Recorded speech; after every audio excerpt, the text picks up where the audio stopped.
وَلَقَدْ يَسَّرْنَا الْقُرْآنَ لِلذِّكْرِ فَهَلْ مِن مُّدَّكِرٍ نحمده ونصلي على رسوله الكريم أما بعد فأعوذ بالله من الشيطان الرجيم بسم الله الرحمن الرحيم رب اشرح لي صدري ويسر لي أمري واحلل عقدة من لساني يفقهوا قولي.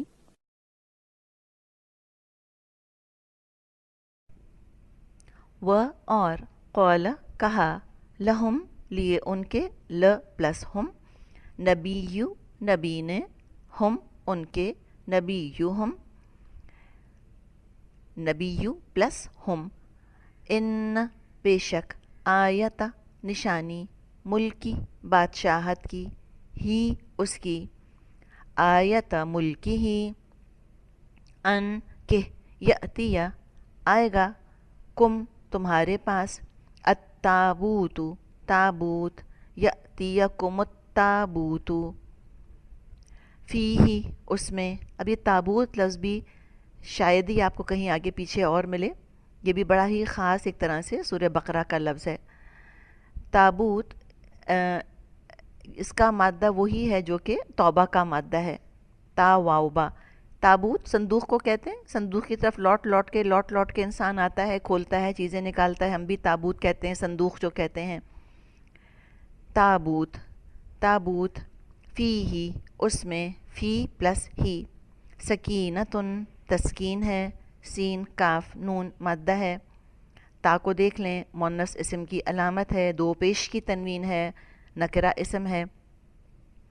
من سے ربی رب کم تمہارے من ربکم رب کی طرف سے تمہارے و اور بقیتن بقایا من سے ما جو مما اس سے جو ترک چھوڑا آلو آل موسیٰ موسیٰ علیہ السلام و اور آل ہارون آل ہارون نے تحملو اٹھائے ہوئے ہوں گے ہو اسے الملائکۃ فرشتے تحملہ الملائکہ ان بے شک فی میں ذالک اس فی ذالک اس میں لآیتن البتہ نشانی ہے لیے کم تمہارے لآیت لکم ان اگر کنتم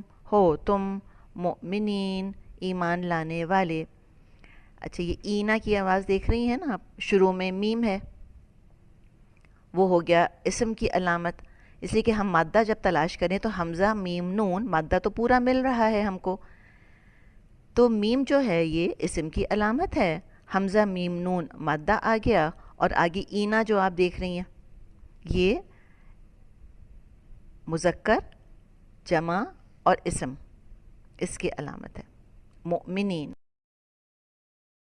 نحمده ونصلي على رسوله الكريم اما بعد فاعوذ بالله من الشيطان الرجيم بسم الله الرحمن الرحيم رب اشرح لي صدري ويسر لي امري واحلل عقدة من لساني يفقهوا قولي ربي يسر ولا تعسر وتمم بالخير اللهم إني أسألك علما نافعا ورزقا طيبا وعملا متقبلا يا مقلب القلوب ثبت قلبي على دينك ربي زدني علما آمین یا رب العالمین. السلام علیکم ورحمۃ اللہ وبرکاتہ. امید اور دعا ہے کہ آپ سب خیر و عافیت کے ساتھ ہیں. الحمدللہ اللہ سبحانہ و تعالیٰ کی توفیق اور اللہ تعالیٰ کی رحمت کے ساتھ ہم اپنے لیسن سورۃ البقرہ کی آیت نمبر 248 کو دیکھیں گے اس نیت کے ساتھ کہ اللہ سبحانہ و تعالیٰ اس کو ہمارے لیے پڑھنا, اس پہ عمل کرنا اور عمل کے ساتھ اسے دوسروں تک پہنچانا آسان کر دیں. اللہ سبحانہ و تعالیٰ ہماری کوششوں کو, ہماری محنتوں کو ہم سے قبول فرمائیں اور اس کام کو ہمارے لیے, ہمارے اساتذہ کرام کے لیے, ہماری آخرت کے لیے, ہمارے والدین کے لیے بہترین صدقہ جاریہ بنا دیں. آمین. یہاں پر ہم دیکھیں گے آیت نمبر 248 کو, دیکھتے ہیں آیت نمبر 248 کو. بسم اللہ الرحمن الرحیم. وقال لهم نبیہم، ان کے نبی نے انہیں پھر کہا. اس کی بادشاہیت کی ظاہری نشانی یہ ہے کہ تمہارے پاس وہ صندوق آ جائے گا جس میں تمہارے رب کی طرف سے دل جمعی ہے، اور آل موسیٰ اور آل ہارون کا بقیہ ترکہ ہے. فرشتے اسے اٹھا کر لائیں گے. یقیناً یہ تو تمہارے لیے کھلی دلیل ہے اگر تم ایماندار ہو. یہاں پر دیکھیں کہ صندوق یعنی التابوت جو طوب سے ہے، جس کے معنی رجوع کرنے کے ہیں، کیونکہ بنی اسرائیل تبرک کے لیے اس کی طرف رجوع کرتے تھے. اس تابوت میں حضرت موسیٰ و ہارون علیہ السلام کے تبرکات تھے. یہ تابوت بھی ان کے دشمن نے ان سے چھین لیے تھے. اللہ تعالیٰ نے اسے نشانی کے طور پر تابوت فرشتوں کے ذریعے سے حضرت طالوت کے دروازے پر پہنچا دیا، جسے دیکھ کر بنی اسرائیل خوش ہو گئے، اور اس سے طالوت کی بادشاہی کے لیے من جانب اللہ کی نشانی بھی سمجھا، اور اللہ تعالیٰ نے بھی اسے ان کے لیے ایک اعجاز اور فتح و سکنیت کا سبب قرار دیا. سکنیت کا مطلب ہے کہ اللہ تعالیٰ کی طرف سے خاص نصرت کا ایسا نزول کہ جو وہ اپنے خاص بندوں پر نازل فرماتا ہے، اور جس کی وجہ سے جنگ کی خون ریز مارکہ آرائیوں میں جس سے بڑے بڑے شیر دل بھی کانپ اٹھتے ہیں، اہل ایمان کے دل میں دشمن کے خوف اور خیبت سے خالی اور فتح و کامرانی کی امید سے لبریز ہوتے ہیں. اس واقعہ سے معلوم ہوتا ہے کہ انبیاء کے تبرکات یقیناً بإذن اللہ تعالیٰ کے حکم سے اہمیت و افادیت رکھتے ہیں، بشرطی کا وہ واقعہ ہی تبرکات ہوں. جس طرح اس تابوت میں یقیناً حضرت موسیٰ و ہارون علیہ السلام کے تبرکات تھے، لیکن محض جھوٹی نسبت سے کوئی چیز متبرک نہیں بن جاتی. جس طرح آج کل تبرکات کے نام پر کئی جگہوں پر مختلف چیزیں رکھی ہوئی ہیں جن کا تاریخی طور پر پورا ثبوت ہی نہیں ملتا، اسی طرح خود ساختہ چیزوں سے بھی کچھ حاصل نہیں ہو سکتا. جس طرح بعض لوگ نبی صلی اللہ علیہ وآلہ وسلم کے نالین مبارک کی تمثیل بنا کر اپنے گھروں پر رکھتے ہیں، یا گھروں میں لٹکانے کو یہ مخصوص طریقے سے اس کے استعمال کو قضائے حاجات اور دفاع بلیات کے لیے یکسیر سمجھتے ہیں. اسی طرح قبروں پر بزرگوں کے ناموں کی نظر و نیاز کی چیزیں بانٹتے ہیں، لنگر دیتے ہیں اور اسے متبرک سمجھتے ہیں، حالانکہ یہ سب غیر اللہ کے نام کا چڑھاوا ہوتا ہے جو شرک کے دائرے میں آ جاتا ہے. اس کا کھانا قطعاً حرام ہے. قبروں کو غسل دیا جاتا ہے اور اس کے پانی کو متبرک سمجھا جاتا ہے، حالانکہ قبروں کو غسل دینا بھی خانہ کعبہ کے غسل کی نقل ہے. بہرحال یہ سب باتیں غلط ہیں جن کی کوئی اصل شریعت موجود نہیں ہے. اور یہ کیسے پتہ چلتا ہے؟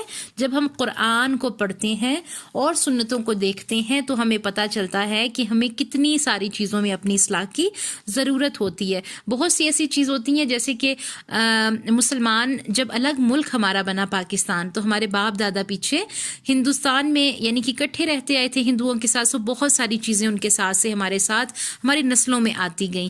تو یہ کیسے ہمیں پتہ چلے گا یہ غلط ہیں؟ یہ ہمیں قرآن کے ساتھ جڑ کے پتہ چلے گا.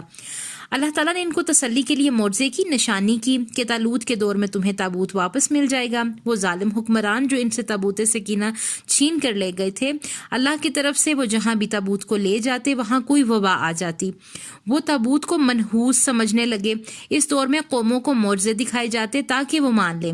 اللہ کے ہر فیصلے میں حکمت ہوتی ہے. جسے آج کے دور میں ہمیں کوئی کہے کہ مسلمانوں کو فلاں کام ہو جائے گا اور پھر ہم مان لیں، یہاں سے یہ پتہ چلتا ہے کسی کی چیز چھین بھی لے تو وہ فائدہ نہیں اٹھا پاتی.